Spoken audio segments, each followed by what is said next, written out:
Before delving into the topic, let's have a quick glance of challenges and trends in mineral exploration. As you know that mineral deposits are being found at deeper depths, and newly finding deposits, we need to advance machine learning method and advanced technology to acquire more data and analyzing and to find new deposit in this case. In this case, we are going to detecting interior structure of Craton. Why we are going to do that? Because nature loves discontinuity. And these structures hold considerable economic value. They serve as a conduit for fluid flow and for mineral deposition over time. This is critical for mapping and for finding new deposits if we could accurately find this structure and these boundaries. And how we are going to do this? With signal processing, feature extraction, and integrating and clustering geophysical data. Our case study is South Australia, Gawler Craton.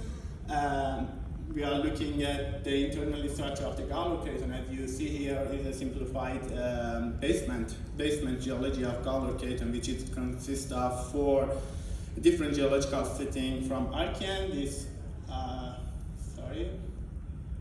This brown is an Archean geological setting to Paleo to Proterozoic one.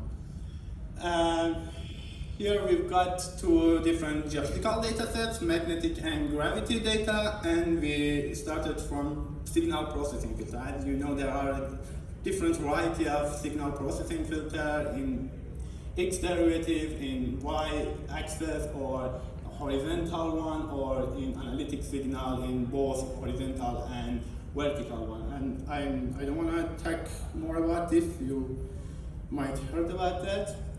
Here, what we have done, we applied 4 upward continuation from 5 kilometers to 30 kilometers for mapping deep structures. We applied upward continuation on RTP, reduction to pole, and then we applied 7 filters, derivative filters, analytic signal, tape derivative, horizontal one, and other kind of things.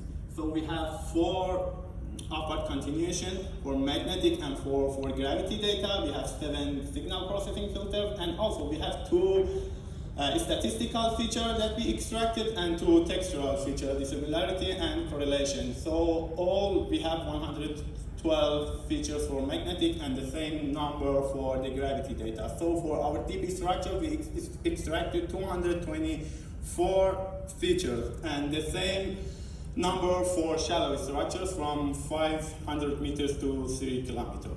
So we've got 448 features. Now we are gonna process this amount of features. We're gonna take the responsibility of this amount of features.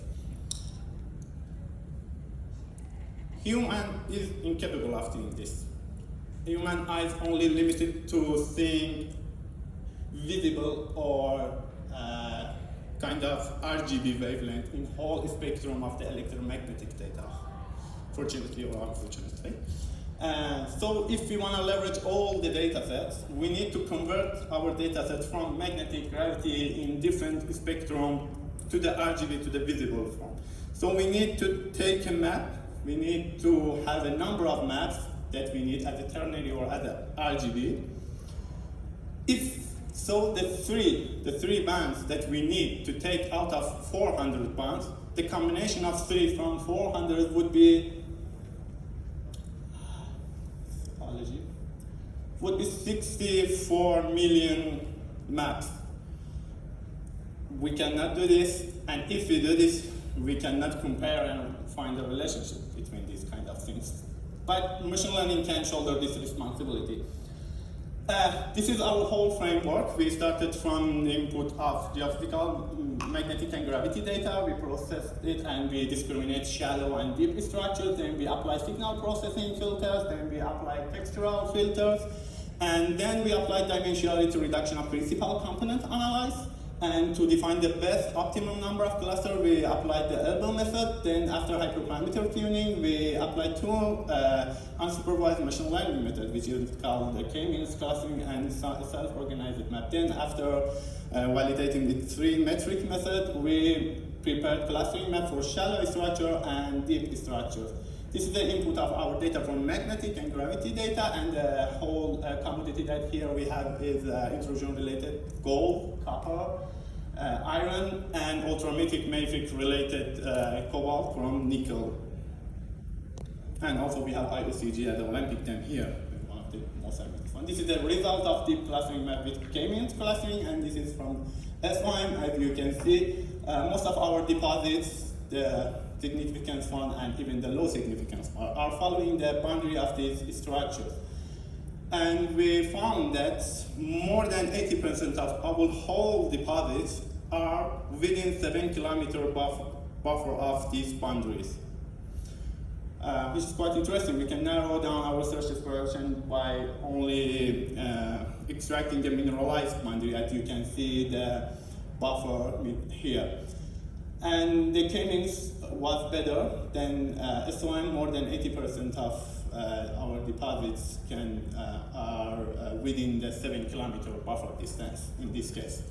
All sediment hosted, intrusion-related mafic, ultramafic deposits. I was keen to find out why that tiny amount of less than 20% are not following that structure. I'm talking about these deposits.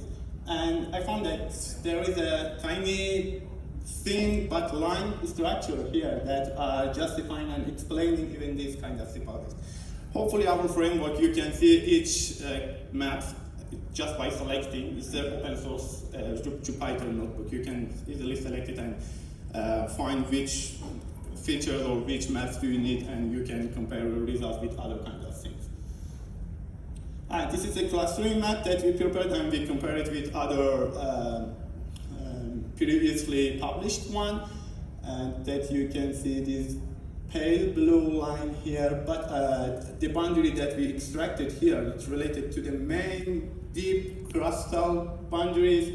These boundaries are explaining more than 80% of our whole deposit in South Australia.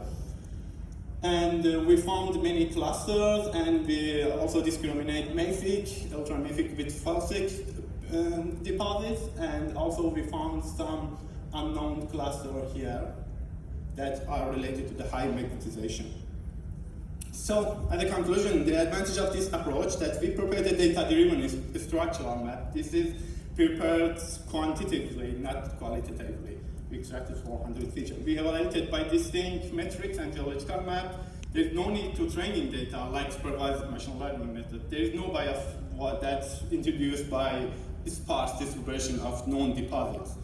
And no uncertainty we have associated with generating negative sample because it's an unsupervised machine learning method, and this cluster map can serve as a fundamental tool for exploration and decision making. This can target mineral deposits very well, addressing exploration challenges efficiently for hidden and shallow and deep structure.